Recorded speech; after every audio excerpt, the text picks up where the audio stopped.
Pour ne rien manquer, abonnez-vous maintenant. Il est 7h47, le début des soldes aujourd'hui. Quelle utilité? Comment va le secteur de l'habillement? On a vu la fermeture de plusieurs grandes chaînes ces derniers mois. Nous sommes avec Yoann Petiot, qui est directeur général de l'Alliance du commerce, qui regroupe les grands magasins et enseignes de l'habillement et de la chaussure. Bonjour, merci d'être avec nous. Bonjour. Quelle est la situation? Je le disais, il y a eu, on l'a vu, plusieurs grandes chaînes qui ont été secouées, qui ont même fermé dans le secteur de l'habillement ces derniers mois.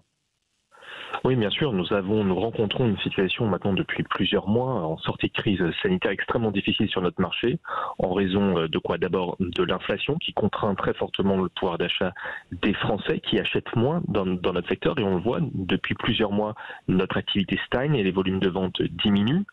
Et puis, nous avons des coûts extrêmement élevés qui augmentent aussi pour les entreprises, qui font que, activité baissante plus des coûts qui augmentent, les entreprises font face parfois à des difficultés financières importantes. Oui, c'est ça. Les soldes, là, ça va commencer très haut au niveau des rabais ou pas, justement Est-ce que les stocks sont élevés?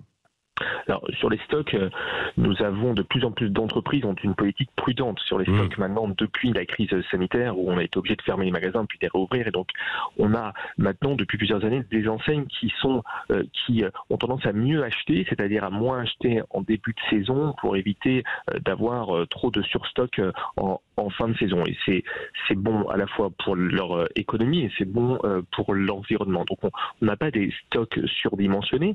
Par contre, il y aura des stocks bien sûr quand même pour les soldes, avec des taux de remise qui iront comme les autres années, qui commenceront 20-30% et qui pourront aller jusqu'à 50 ou 60% selon les marques. Oui. Quelle est la tendance aujourd'hui? Est-ce que les petits magasins s'en sortent mieux que les grandes chaînes? Alors non, on voit quand même un secteur qui souffre, que ce soit chez les indépendants ou chez les grands. Nous, ce qu'on voit de notre marché, c'est, comme je l'ai dit tout à l'heure, c'est vraiment un marché qui stagne. Nous n'avons pas une inflation très forte sur notre marché, parce qu'il y a une élasticité prix extrêmement importante. C'est-à-dire que le critère du choix encore pour de nombreux Français aujourd'hui reste en numéro 1, le prix. Oui. Donc on ne peut pas augmenter tant que ça les prix sur notre marché, parce que les Français subissent déjà la hausse des prix de l'alimentation et la hausse des prix de l'énergie. Donc on a une activité véritablement très fragile depuis ces derniers mois sur notre marché, aussi bien en magasin que sur Internet, ce qui montre que le problème c'est la consommation. Et est-ce que la seconde main et le recyclage est en train de changer un petit peu les codes chez vous dans le secteur de l'habillement?